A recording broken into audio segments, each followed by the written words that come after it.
उत्तर प्रदेश की योगी आदित्यनाथ सरकार साल 2030 तक अयोध्या को देश की सबसे बड़ी धार्मिक पर्यटन नगरी बनाने की तैयारी कर रही है। सरकार का अनुमान है कि 10 साल बाद अयोध्या आने वाले पर्यटकों की सालाना संख्या 5 करोड़ से ज्यादा होगी।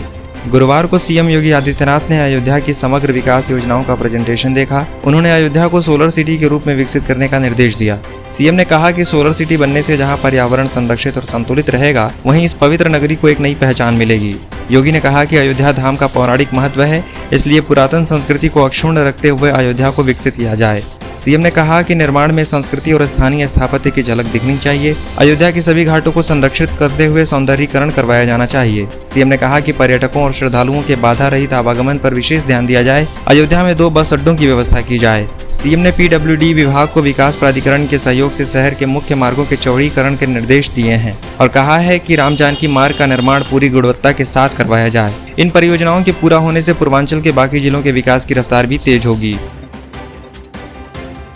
गाजीपुर और मऊ में बाहुबली विधायक मुख्तार अंसारी से जुड़े अवैध कब्जों और संपत्तियों पर एक्शन का सिलसिला जारी है। योगी आदित्यनाथ ने बाहुबलियों और अंडरवर्ल्ड पर नकेल कसने के लिए सख्त एक्शन के निर्देश दिए हैं। इससे अपराधियों में खौफ साफ दिख रहा है। गाजीपुर शहर में इसकी बानगी उस वक्त दिखी जब प्रशासन की कार्रवाई से पहले ही अंसारी परिवार ने अवैध कब्जे को हटवा दिया। गाजीपुर शहर के लाल दरवाजा इलाके में मुख्तार अंसारी की पत्नी के नाम पर एक भवन का निर्माण किया जा रहा था। ये निर्माण पारित किए गए नक्शे के मुताबिक नहीं था। भवन के अवैध निर्माण को हटाने का आदेश एसडीएम कोर्ट से पारित किया जा चुका था। इससे पहले कि प्रशासन की टीम अवैध निर्माण पर बुलडोजर चलाने के लिए पहुंचती, अंसारी परिवार ने खुद ही अवैध निर्माण को हटाना शुरू कर दिया। अवैध निर्माण हटाने के लिए भारी मात्रा में मजदूरों को निर्माण स्थल पर बुलाया गया है। इस दौरान आसपास के लोग भी वहां इकट्ठा हो गए हैं। सदर एसडीएम प्रभास कुमार ने बताया कि पिछले कुछ समय से निर्माणाधीन भवन की जाँच की जा रही थी। भवन के किनारे अवैध निर्माण होने का नोटिस अंसारी परिवार को जारी किया गया था। इस नोटिस के बाद मुख्तार अंसारी के परिवार के सदस्यों ने खुद ही निर्माण हटाना शुरू कर दिया है। उत्तर प्रदेश की राजधानी लखनऊ के आशियाना थाना क्षेत्र में गुरुवार की देर रात एक दिल दहलाने वाला मामला सामने आया। यहाँ एक शख्स ने खुद को आग लगाकर आत्महत्या कर ली। आग लगने के बाद घर में ही रखे फ्रिज का कंप्रेसर फटने से तेज धमाका हुआ। शक होने पर पड़ोसियों ने पुलिस को मामले की जानकारी दी। मौके पर पहुंची पुलिस ने मृतक के शव को कब्जे में लेकर पोस्टमार्टम के लिए भेज दिया है। मामले को लेकर आशियाना थाना प्रभारी निरीक्षक संजय राय ने कहा कि मृत युवक की पहचान 1/226 रजनीखंड के रहने वाले अभिषेक भारद्वाज के रूप में हुई है।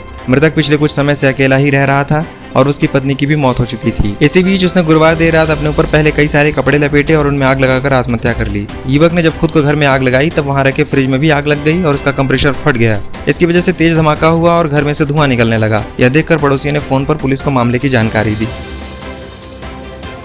उत्तर प्रदेश में कोरोना और लॉकडाउन की वजह से चरमराई अर्थव्यवस्था पटरी पर लौटने लगी है। पिछले 2 महीने में लघु और मध्यम उद्योग ने यूपी की राजस्व वसूली में प्रभावशाली उछाल दर्ज किया है। राज्य की बदहाल अर्थव्यवस्था के लिए एमएसएमई सेक्टर उम्मीद की किरण बनकर उभरे हैं। लॉकडाउन के बाद से एमएसएमई सेक्टर 90% तक दोबारा खुल चुके हैं। इससे अर्थव्यवस्था की कमर कुछ हद तक सीधी हुई है और आर्थिक मोर्चे पर लाभ बढ़ा है। गुरुवार को अपर मुख्य सचिव एमएसएमई नवनीत सहगल ने सीएम ऑफिस को एक रिपोर्ट सौंपी है, जिसमें बताया गया कि एमएसएमई सेक्टर की कुल 9,30,348 में से 8,18,088 यूनिट अनलॉक फेज की शुरुआत से ही पूर्ण कार्य क्षमता के साथ दोबारा शुरू हो गए हैं। इतना ही नहीं, एमएसएमई सेक्टर राज्य में जरूरतमंदों को जॉब ऑफर करने वाला सबसे बड़ा सेक्टर बनकर उभरा है। उन्होंने बताया कि अब तक 51,77,563 आवासीय और प्रवासी मजदूरों को रोजगार दिया जा चुका है। सहगल ने दावा किया कि एमएसएमई सेक्टर रोजगार देने और राज्य से 1 लाख करोड़ रुपए से ज्यादा का एक्सपोर्ट दर्ज करने के मामले में सबसे बड़ा सेक्टर बन गया है। उन्होंने कहा कि मुख्यमंत्री योगी आदित्यनाथ के निर्देश पर एमएसएमई के कुछ यूनिट को लॉकडाउन के दौरान दवाइयों, पीपीई किट और दूसरे आइटम बनाने के लिए खोला गया था।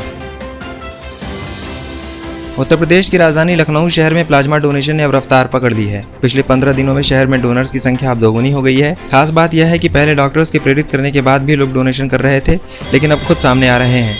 केजीएमयू की ब्लड ट्रांसफ्यूजन मेडिसिन विभाग की हेड डॉक्टर तुलिका चंद्रा ने बताया कि अब तक केजीएमयू में कोरोना से ठीक हो चुके 86 लोग प्लाज्मा डोनेशन कर चुके हैं। 15 दिन पहले तक यह संख्या महज 45 ही थी। अब मेडिकल स्टाफ के साथ कई संस्थाएं भी आगे आई हैं। वहीं पीजीआई के डॉक्टर अनुपम वर्मा ने बताया कि पिछले 2 सप्ताह पहले तक महज 5 लोगों ने डोनेशन किया था, लेकिन गुरुवार तक 17 लोग प्लाज्मा डोनेशन कर चुके हैं। लोग अखबार पढ़कर खुद संपर्क कर रहे हैं। इस बीच केजीएमयू में काफी संख्या में हेल्थ स्टाफ ने प्लाज्मा डोनेट किया, तो वहीं पीजीआई में हेल्थ स्टाफ इससे कन्नी काट रहे हैं। अब तक महज एक कर्मचारी ने ही डोनेशन किया है, जबकि 50 से ज्यादा संक्रमित हो चुके हैं। ब्लड ट्रांसफ्यूजन मेडिसिन विभाग की ओर से सभी को मैसेज भी किया गया है, लेकिन कोई डोनेशन के लिए आगे नहीं आ रहा है।